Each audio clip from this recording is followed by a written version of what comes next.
د اشرف غني مینوالو لپاره ښه خبر، غني ګټونکی ده. ګرانو لیدونکو السلام علیکم. اوسنی ولسمشر د افغانستان راتلونکی ولسمشر هم دی.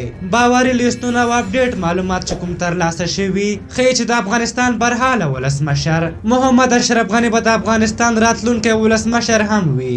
د رایو هغه لیستونه چې ډیټابیس ته رسیدلي ښیي چې ولسمشر غني له 1 میلیون پورته رایې چې د حساب شوو رایو 1.8 سلنه کېږي ترلاسه کړې، او ډاکټر عبدالله بیا 1.5 سلنه، ګلبدین حکمتیار 3.8% او نور الله نمایندانو بیا 3.7% رایې اخیستې. له دې وړاندې د دغه ټیم لومړي مرستیال امرالله صالح هم ویلي وو چې له 80 تر 1% رایې اخیستې، او مقابلو ټیمونو ته یې هم ویلي وو چې ناکام ټیمونه د دولت جوړونکي ټیم ته ورشي. ترڅنګ یې ولسمشر غني هم آرام او خوشحاله بریښي او خپلې د پروژو افتتاح کوي او په نورمال ډول خپل کارونه مخته وړي او له ټاکنو راضي ښکاري، او حتی دولت ساز ټیم د کابینې او د کمیټې په جوړولو هم کار پیل کړی. بل خو عبدالله په سفارتونو قومندانانو باندې ګرځي او غواړي د ځینو کړیو رسنیو او څارونکو ډلو په همکارۍ دغه پروسه د بحران خواته یوسي او حد اقل ځان په واک کې شریک کړي.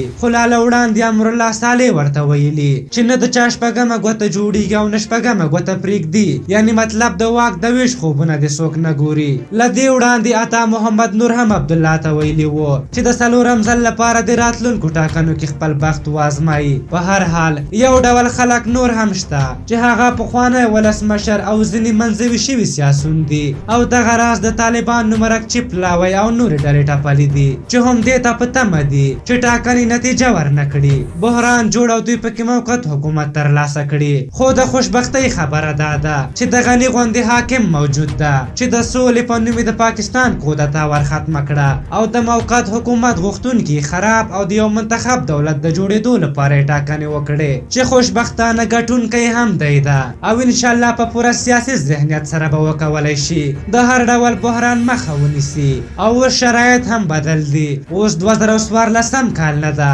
او نه د کرزي وخت ده چې هر لنډغري دې پکې وچلیږي. دلته اوس یو ملي پوځ او قوي سیاستمدار حاکم ده. په هر حال تاسو د دغې موضوع په هکله څه نظر لرئ؟ خپل نظرونه مو راته په کومنټ کې ولیکئ. که زموږ ویډیو به خوښه شوې وي ضروري لایک کړئ. تر بلې ویډیو مو په لیو بخښونکي خدای سپارم. د الله په امان.